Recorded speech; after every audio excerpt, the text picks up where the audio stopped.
Hey everybody, my name is frontier.setter, and I would like you all to meet Vesper, my HK VP9.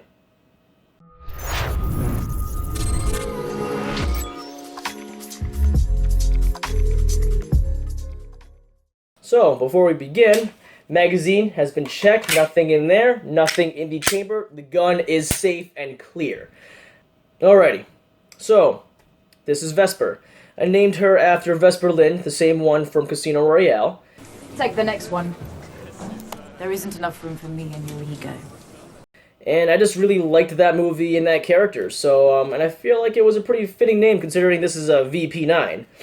So I made, obviously, a couple modifications to this gun. One of the first upgrades I got was actually getting the slide milled out, and then I put on a Trijicon RMR 06. So after the RMR, I needed sights to co-witness the dot. Some people don't like co-witnessing. I personally do, just because your point of aim is still the same if the dot goes out or not. And I end up picking up they're called Heinie. They're the Heinie straight 8 sights. And these are 2-dot sights. And I do like the 2-dot sights. I never used 2-dot sights before, and this is my first time using them. And when you present your front sight, it just kind of it's a lot easier to line up the rear with everything, and I feel like it's just easier than 3-dot sights. Although, if you can't shoot with 3-dot sights, you should probably learn how to, since pretty much every gun uses 3-dot sights. I changed out the slide plate here. The original stock slide plate was made out of plastic, which I didn't really mind, but I didn't like how it protruded so far away from the slide. I liked how it's kind of just smoothed off now.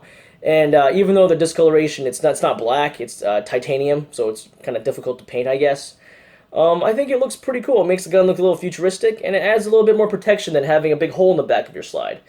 Another internal modification I made, I think the only internal modification I made, was to the striker assembly.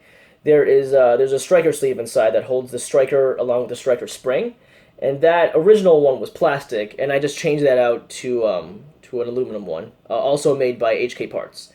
I figured, you know, it's pretty easy to take the back plate out. Might as well just change out that whole assembly while I'm at it. One of the biggest and most obvious upgrades was actually was this big honking light here. This is just a Streamlight TLR-1. I think this is the 600 or 800 lumen one. It's a pretty bright output. Good light, easy to activate, easy to control, pretty intuitive. But I think that's one of the downfalls of this light. It's actually kind of too easy to use. Sometimes if you're just, if you're a thumbs forward grip, like I usually hold my thumbs pretty far forward on the gun, they just naturally drift onto the activation lever here. And if you want to be stealthy, or if you think you're some kind of a Splinter Cell agent, this might be bad for more clandestine stealthy operations. But that's beside the point. HK Parts finally released their low-profile Magwell, and as you can see here, it's a lot. Oh, see, I just activated that Streamlight.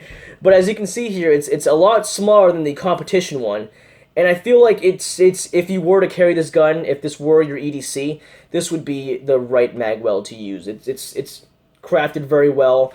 There's no burrs on the aluminum or anything like that. It's a very well made machined. It's really well machined part.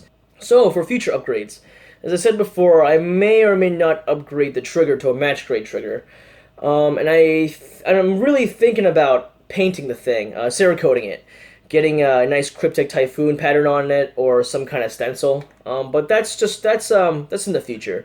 But I just kind of wanted to show you my VP9 and what I did to it to make it kind of my own.